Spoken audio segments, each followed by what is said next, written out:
ഉദാഹരണങ്ങളാണ് ഇപ്പൊ ഈ അടുത്ത കാലത്ത് നമുക്ക് കൂടുതൽ BJP അധികാരത്തിൽ വന്നതിന് ശേഷം തന്നെ നമുക്ക് പറയാമല്ലോ. ഇപ്പോ തൃശ്ശൂരിൽ നിന്നൊരു MP BJPക്ക് ഉണ്ടായി. ആ MP ഉണ്ടായതിനു ശേഷം കേന്ദ്രമന്ത്രിയായി ആദ്യം ആ സമയത്ത് ഉണ്ടായ ഒന്നാണ് തൃശ്ശൂരിൽ നിന്നുള്ള ഒരു പാസ്റ്ററെ ഇവിടെ ജബൽപൂരിൽ ആക്രമിച്ചു. ഹിന്ദുത്വ ഈ സംവിധാനങ്ങൾ RSSന്റെ ഏതോ പോഷക സംഘടനകൾ ആക്രമിച്ചതിന്റെ ഭാഗമായി മാധ്യമപ്രവർത്തകർ ചോദിക്കുകയാണ് കേന്ദ്രമന്ത്രിയോട്. അപ്പൊ അദ്ദേഹം പറഞ്ഞു എന്താണെങ്കിലും അങ്ങനെ കുത്തിത്തിരിപ്പ് അവിടെയും ഇവിടെയും ഉണ്ടാകും, അതായത് ക്രൈസ്തവ സമൂഹം കുത്തിത്തിരിപ്പ് ഉണ്ടാക്കും, ഇവിടെയും ഉണ്ടാക്കും എന്ന നിലയിലാണ് അദ്ദേഹത്തിന്റെ ആദ്യത്തെ പ്രതികരണം. വളരെ ഗൗരവമാണ് ഇത്. BJPയുടെ അവരോടുള്ള നയമാണ്.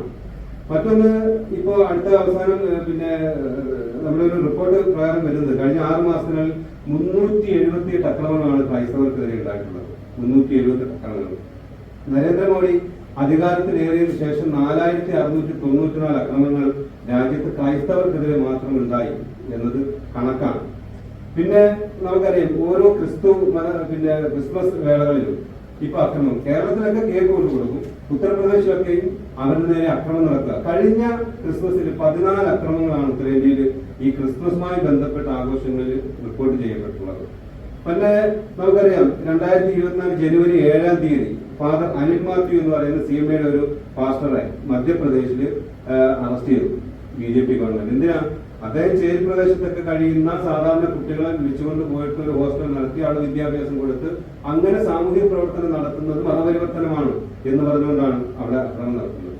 ഇന്ന് ഛത്തീസ്ഗഡിൽ നിന്ന് വരുന്ന ഇന്നത്തെ പുതിയ വാർത്ത എന്താ? മതപരിവർത്തന നിയമം വീണ്ടും കർശനമാക്കുമെന്നുള്ളതാണ്. ഒരാള് നമ്മുടെ രാജ്യം ജനാധിപത്യ രാജ്യമാണ്. ആർക്കും ഏത് മതവും വിശ്വസിക്കുകയും വിശ്വസിക്കാതിരിക്കുകയും ചെയ്യാവുന്ന രാജ്യത്ത് ഇപ്പൊ പുതുതായിട്ടുണ്ടല്ലോ. ഞാനിപ്പം ഒരു ക്രൈസ്തവ മതത്തിലേക്ക് ഞാൻ പരിവർത്തനം ചെയ്യണമെന്നുണ്ടെങ്കിൽ ഞാൻ ഛത്തീസ്ഗഡിൽ ഇപ്പൊ പുതിയ നിയമപ്രകാരം ഇന്ന് നിയമസഭയിൽ ചർച്ച ചെയ്യാം. 2 മാസത്തിന് മുമ്പേ അവിടുത്തെ അധികാരികൾക്ക് ഞാൻ നോട്ടീസ് കൊടുക്കണം. നോട്ടീസ് കൊടുത്ത് അവർ അംഗീകരിച്ചെങ്കിൽ മാത്രമേ എനിക്ക് മറ്റൊരു മതത്തിലേക്ക് മാറാൻ കഴിയൂ എന്ന നിയമം കർശനമായി കൊണ്ടുവരുക നമ്മുടെ ഇന്ത്യ രാജ്യത്ത്. ഇത് BJPയുടെ ക്രൈസ്തവ അല്ലെന്നുണ്ടെങ്കിൽ ഈ മതനിരപേക്ഷതയോടുള്ള ഒരു സമീപനമാണ് നമ്മൾ മനസ്സിലാക്കേണ്ടത്. മറ്റൊന്ന്, 2024 ഫെബ്രുവരി 6-ന് ഫാദർ ഡൊമിനിക് പ്രിന്റോ അടക്കം 6 പേരെ അറസ്റ്റ് ചെയ്തു. എന്തിനാണ് അറസ്റ്റ് ചെയ്തത്? UP-യിലാണ്. അവിടെ അറസ്റ്റ് ചെയ്തത് അവർ പ്രാർത്ഥിക്കുന്ന ഒരു സ്ഥലം ഉണ്ടായിരുന്നു. അവർ പ്രാർത്ഥന നടത്തുന്ന ഒരു ഹാൾ. ആ ഹാള് ഇവിടെ പ്രാർത്ഥന നടത്തരുത് എന്ന് പറഞ്ഞുകൊണ്ട് ബാരാബങ്കി എന്ന് പറയുന്ന ആ ജില്ലയിലെ ഒരു പോലീസ് സ്റ്റേഷനിലേക്ക് ബജരംഗൾ മാർച്ച് നടത്തി, പ്രതിഷേധം നടത്തി. ആ പ്രതിഷേധം നടത്തിയതിന്റെ ഫലമായിട്ടാണ് ഈ ഫാദർ അടക്കമുള്ള 6 പേരെ അവിടെ അറസ്റ്റ് ചെയ്യുന്നത് നമ്മുടെ രാജ്യത്തെ. മറ്റൊന്ന്, ആസാമില് വ്യാപകമായ പോസ്റ്റർ ഉണ്ടായി. എന്താ? ക്രിസ്ത്യൻ വിദ്യാഭ്യാസ സ്ഥാപനങ്ങൾ നിൽക്കുന്ന പരിസരത്ത് ഒരു കാരണവശാലും ക്രിസ്ത്യൻ ദേവാലയങ്ങൾ ഉണ്ടാകരുത്, യേശുവിന്റെ പ്രതിമ ഉണ്ടാകരുത്, ഇതടക്കം പറഞ്ഞുകൊണ്ട് വ്യാപകമായ പ്രചരണം അവിടെ നടക്കുക. മധ്യപ്രദേശിൽ BJP ഭരിക്കുന്ന മധ്യപ്രദേശ് 2 തവണയാണ് ക്രൈസ്തവർക്കെതിരെ സർവേ നടന്നത്. ആദ്യത്തെ സർവേയിൽ 15 ചോദ്യങ്ങളാണ് ഉണ്ടായത്. ഇപ്പൊ രണ്ടാമത് 30 ചോദ്യങ്ങൾ അടങ്ങുന്ന ചോദ്യങ്ങളുമായിട്ട് അവർ വരുന്നു. അപ്പൊ സ്വാഭാവികമായിട്ടും അന്ന് BJPയുടെ നേതാക്കളെടുത്ത് ചോദിച്ചപ്പോൾ അവരെന്താ പറഞ്ഞേ? രാജ്യത്തെ ഒരു ഭരണകൂടം അങ്ങനെ സർവേ നടത്തും. പക്ഷെ നമ്മൾ ചോദിക്കുന്നത്, അങ്ങനെ ഒരു സർവേ നടത്തി മാധ്യമങ്ങൾക്ക് അതിന്റെ ചോദ്യാവലി ചോർന്നതിന് ശേഷം അത് റദ്ദ് ചെയ്തു. അപ്പൊ എന്താണ്? അത് നിഗൂഢമായ ക്രൈസ്തവർക്കെതിരായ ഒരു നീക്കമായിരുന്നു എന്ന് നമ്മൾ മനസ്സിലാക്കണം. ആ ചോദ്യാവലി എന്താണ്? അപകടകരമായ അവിടെ മതപരിവർത്തനം നടത്തുന്നത് എന്താണ്? നിങ്ങളുടെ സ്ഥാപനങ്ങൾ, നിങ്ങളുടെ വരവ് ചെലവ് ഇതൊക്കെ ചോദിച്ചുകൊണ്ടുള്ള ഒരു സർവേ ആണ് അവിടെ നടന്നുകൊണ്ടിരുന്നത്. മറ്റൊന്ന്, ഈ ഛത്തീസ്ഗഡിൽ ഇപ്പോഴത്തെ മുഖ്യമന്ത്രി ആയിരിക്കുന്ന വിഷ്ണുദേവ് സായ് അദ്ദേഹം ഈ മതപരിവർത്തനം നടത്തുന്നതിനെതിരെ നമ്മുടെ ഇപ്പൊ 2 അമ്മമാരെ അറസ്റ്റ് ചെയ്തതിനു മുമ്പേ അദ്ദേഹം നിലപാട് പറഞ്ഞിട്ടുണ്ട്. വ്യാപകമായി ഇവിടെ മതപരിവർത്തനം നടക്കുന്നു, അതിനെതിരെ ഞങ്ങൾ കർശനമായ നിലപാട് സ്വീകരിക്കുമെന്ന് പറഞ്ഞ ആളാണ് വിഷ്ണുദേവ്. അത് മാത്രമല്ല, ഛത്തീസ്ഗഡില് ക്രൈസ്തവ ദേവാലയങ്ങളിൽ സരസ്വതി പൂജ നടത്തണമെന്ന് ബജരംഗൾ പറഞ്ഞപ്പോ അതിന് അവിടെ അധികാരികൾ ഓശാന ചെയ്തതാണ്. അതേ ഓശാന ത്രിപുരയിൽ BJP ഭരിക്കുന്ന സംസ്ഥാനത്ത് നടന്നിട്ടുണ്ട്. സരസ്വതി പൂജ നടത്തണം, ഓരോ ക്രൈസ്തവ സ്കൂളുകളിൽ നടത്തണമെന്നാണ് പറഞ്ഞത്. മറ്റൊന്ന്, 2020 ജൂൺ ഒഡീഷയില് അവിടെ ഒരു ട്രെയിനില് 2 കന്യാസ്ത്രീകൾ യാത്ര ചെയ്യുമ്പോൾ അവരെ തടഞ്ഞു നിർത്തി. അവര് യാത്ര ചെയ്യുന്നവരാണ്. 18 മണിക്കൂറാണ് അവരെ ഒഡീഷയിലെ റെയിൽവേ സ്റ്റേഷനിൽ അവരെ തടഞ്ഞു വെച്ചത്. ഈ രാജ്യത്ത് നടക്കുന്നതാണ്. ഇതൊക്കെ BJP ഭരിക്കുന്ന സംസ്ഥാനങ്ങളിലാണ്.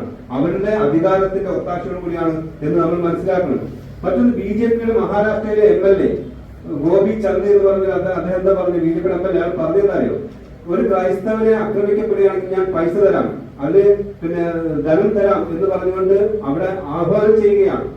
ഞാൻ ചോദിച്ചു, BJPയുടെ ഒരു MLA അല്ലാതെ വേറെ ഏതെങ്കിലും ഒരു MLA ആയിരുന്നെങ്കിൽ എന്താണ് ആ BJPയുടെ MLA അവർ പുറത്താക്കിയിട്ടുണ്ടോ? അപ്പൊ അവിടെയാണല്ലോ ഇവരെയൊക്കെ സമീപനം നമ്മൾ മനസ്സിലാക്കേണ്ടത്. ഏതോ ഒരു MLA പറഞ്ഞു എന്നുള്ളതല്ലല്ലോ, ഇന്നും അയാൾ MLA ആയി തുടരുകയാണ്. മറ്റൊന്ന് പിന്നെ പെൺകുട്ടികൾ ഒളിച്ചോടി, മഹാരാഷ്ട്രയിൽ തന്നെ മറ്റൊരു സംഭവം, പെൺകുട്ടികൾ ഒളിച്ചോടി, ഒരു സ്ഥാപനത്തിൽ നിന്ന് ഒളിച്ചോടി എന്ന് പറഞ്ഞിട്ട് 2 കന്യാസ്ത്രീകളെ അറസ്റ്റ് ചെയ്യുക. ഇത് രാജ്യത്ത് ക്രൈസ്തവർ അനുഭവിക്കുന്ന ഒരു പ്രശ്നമാണ്. നമ്മൾ ഇത് അഡ്രസ് ചെയ്യേണ്ടേ. BJP ഒരു കേക്ക് കൊണ്ട് കൊടുത്തതുകൊണ്ടോ അല്ലെങ്കിൽ ഛത്തീസ്ഗഡിൽ പോയി ഒന്ന് ഓർത്തു നോക്കണം, ഛത്തീസ്ഗഡിൽ അന്യായമായി 2 കന്യാസ്ത്രീകളെ അറസ്റ്റ് ചെയ്യുന്നു. അറസ്റ്റ് ചെയ്തതിന്റെ പിന്നെ കേരളത്തിൽ ഏതെങ്കിലും ഒരു പാർട്ടി പിന്നീട് പറഞ്ഞിട്ടുണ്ടാവും, എന്റെ ഓർമ്മയിൽ തെറ്റുണ്ടെങ്കിൽ തരുന്നതാണ്, ആദ്യമായിട്ട് ഈ കേസ് റദ്ദ് ചെയ്യണം എന്ന് പറഞ്ഞ് ജസ്റ്റിഫിക്കാം. ഒരു ജാമ്യം കൊണ്ട് തീരുന്നതല്ല. അവർ ഇന്നും പിന്നെ 2 ദിവസം കൂടുമ്പോൾ പോലീസിൽ പോയി പിന്നെ ഒപ്പിട്ട് കൊടുത്തവർ ഇന്ന് ഇത്ര നാളും അവിടെ പോകാനൊക്കാത്ത നിലയിൽ കുരുക്കിയിരിക്കുകയാണ്. എന്തിന്റെ പേരില പിന്നെ സ്ത്രീകളെ അവരെങ്ങനെ കുരുക്കിയിട്ടേക്കുന്നത്? ആ ജാമ്യം കിട്ടിയത് ആഘോഷിക്കുകയാണ്. അവിടെ പോയി അവിടെ ഞങ്ങളാണ് ചെയ്തത്, മുത്തം കൊടുക്കുന്നു, എന്തെല്ലാം നാടകങ്ങളാണ്. നമ്മൾ മനസ്സിലാക്കേണ്ടത് ഒരു ആത്മാർത്ഥതയും BJPക്ക് ക്രൈസ്തവ സമൂഹത്തോടില്ല. ഉണ്ടായിരുന്നെങ്കിൽ ഈ അക്രമങ്ങളൊക്കെ തന്നെ നടക്കുമായിരുന്നില്ല അവരുടെ ഭരണത്തിന് കീഴിലെന്നാണ് നമ്മൾ മനസ്സിലാക്കുന്നത്. അത് നമ്മൾ മനസ്സിലാക്കുന്നത് RSSന്റെ പ്രത്യയശാസ്ത്രമാണ്. അത് ക്രൈസ്തവർക്കെതിരെ മാത്രമല്ല, രാജ്യത്തെ മുസ്ലിം വിഭാഗത്തിനെതിരെ, ഇവിടുത്തെ മതമില്ലാത്തവർക്കെതിരെ, അല്ലെങ്കിൽ ഇവിടുത്തെ അധസ്ഥിത ജനവിഭാഗങ്ങൾക്കെതിരെ RSS വളരെ കൃത്യമായ ഇടപെടലുകളാണ് നടത്തിക്കൊണ്ടിരിക്കുന്നത്. മുസ്ലിങ്ങൾ സുരക്ഷിതരാണോ ഈ രാജ്യത്ത്? അല്ല, ഒട്ടും സുരക്ഷിതരല്ല. നമുക്കറിയാം, association for protect of civil right എന്ന് പറയുന്ന ഒരു സംഘടന നടത്തിയ ഒരു പഠനത്തില് ഏറ്റവും കൂടുതൽ രാജ്യത്ത് ആക്രമിക്കപ്പെടുന്നത്, ദിവസവും മണിക്കൂറുകൾ കൊണ്ട് ആക്രമിക്കപ്പെടുന്നത് മുസ്ലിങ്ങളാണ്. എന്തിന്റെ പേരില്ല? ഇപ്പൊ നമ്മൾ പറഞ്ഞു ക്രൈസ്തവ വിഭാഗത്തെ ആക്രമിക്കുന്നത് മതപരിവർത്തനം ആരോപിച്ചുകൊണ്ടാണ്, അവരുടെ സ്ഥാപനങ്ങൾക്ക് നേരെയാണ്. പക്ഷെ മുസ്ലിങ്ങളായി ജീവിക്കാൻ പോലും കഴിയുന്നില്ല എന്നുള്ളതാണ് പ്രശ്നം. അവര് മുസ്ലിം, എന്റെ പേര് അൻസാരി എന്നാണെങ്കിൽ ഈ അൻസാരി എന്ന് പറഞ്ഞുകൊണ്ട് ജീവിക്കാൻ കഴിയാത്തൊരു സാഹചര്യം ഇന്ന് രാജ്യത്ത് രൂപപ്പെടുകയാണ്. ഈ ഒരു വലിയ രീതിയിൽ നമുക്കറിയാം, തൊട്ടടുത്താണ് പഹൽഗാമിന് ശേഷം ഒരു അഷ്റഫ് എന്ന് പറഞ്ഞ ഒരു ചെറുപ്പക്കാരനെ ആൾക്കൂട്ട കൊലപാതകം എന്ന പേരിൽ അവിടുത്തെ RSSന്റെ അനുബന്ധ സംഘടനകൾ തല്ലിക്കൊന്നു. മലയാളിയാണ് അഷ്റഫ്. നമ്മൾ എത്ര പേർ ചർച്ച ചെയ്തു? നമ്മൾ മനസ്സിലാക്കണം. മറ്റൊന്ന്, മുസ്ലിങ്ങളെയും നായ്ക്കളെയും ഇങ്ങോട്ട് അനുവദിക്കില്ല എന്ന് പരസ്യമായി പോസ്റ്റർ പ്രത്യക്ഷപ്പെട്ട രാജ്യമാണ് നമ്മുടെ രാജ്യം. ഇത്ര അപകടകരമായ ഒരു സമീപനം RSS സ്വീകരിക്കുക. മറ്റൊന്ന്, ബുൾഡോസർക്കാർ. പ്രിയപ്പെട്ട മാധ്യമപ്രവർത്തകർക്ക് പ്രത്യേകിച്ച് വിശദീകരിക്കേണ്ട ആവശ്യമില്ല. ദിനം പ്രതി ആയിരക്കണക്കിന് പേർ ബുൾഡോസർ രാജ്യം ഇരയായി വീടില്ലാതെ നാഥനില്ലാതെ കഴിഞ്ഞു പോകുന്ന ഒരു രാജ്യമാണ്. മറ്റൊന്ന്, ബീഹാറിൽ വോട്ടർ പട്ടികയിൽ പേര് വെട്ടിമാറ്റുകയാണ് മുസ്ലിം ജനവിഭാഗത്തിന്റെ. മസ്ജിദുകൾ ഓരോന്നോരോന്നായി UP അടക്കം പൊളിച്ചു നീക്കുകയാണ്. എന്തിന്റെ പേരില്ല? ഒരു വഖഫ് നിയമ ഭേദഗതി കൊണ്ടുവന്നിട്ട് അതിന്റെ പിന്നാലെ വഖഫ് കോടിക്കണക്കിന് രൂപ വഖഫുകൾ മുഴുവൻ അപഹരിക്കപ്പെടുകയാണ്.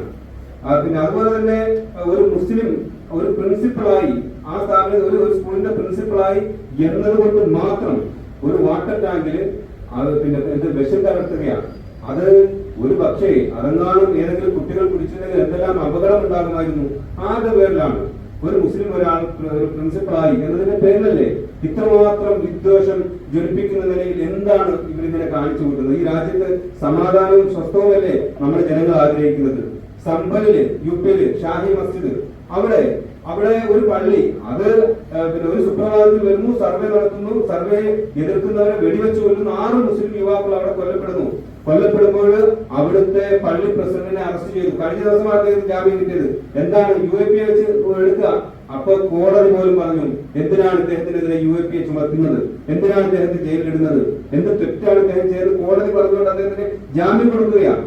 മറ്റൊന്ന്, UAPക്ക് ഏറ്റവും കൂടുതൽ ഇരയായിട്ടുള്ളതാണ്. നിങ്ങളൊന്ന് കണക്ക് നോക്ക്. രാജ്യത്തെ മുസ്ലിങ്ങളും ദളിതുകളുമാണ് ഏറ്റവും കൂടുതൽ. ഞങ്ങള് എത്രയെത്ര നേതാക്കന്മാരെ ഞാൻ നാഷണൽ പ്രസിഡന്റിനെ ഇന്ന് ജയിൽവാസം, കഴിഞ്ഞ മാർച്ച് 3-ാം തീയതി മുതൽ അദ്ദേഹം ജയിൽവാസം അനുഭവിക്കുക. എന്ത് തെറ്റാ ചെയ്ത്? ഒരാളെ അദ്ദേഹം കൊന്നതായിട്ട് റിപ്പോർട്ടില്ല. കള്ളക്കഥകൾ വെച്ചിട്ട്, കള്ള ആരോപണങ്ങൾ വെച്ചിട്ട് ആരെയും അറസ്റ്റ് ചെയ്യാൻ കഴിയുന്ന ഒരു നിയമങ്ങൾ ഉണ്ടാക്കുക, ഒരു സംസ്ഥാനത്ത് അതിക്രമിച്ചു കയറി ആരെയും അറസ്റ്റ് ചെയ്ത് കൊണ്ടുപോകാൻ കഴിയുന്ന സാഹചര്യം ഉണ്ടാവുക.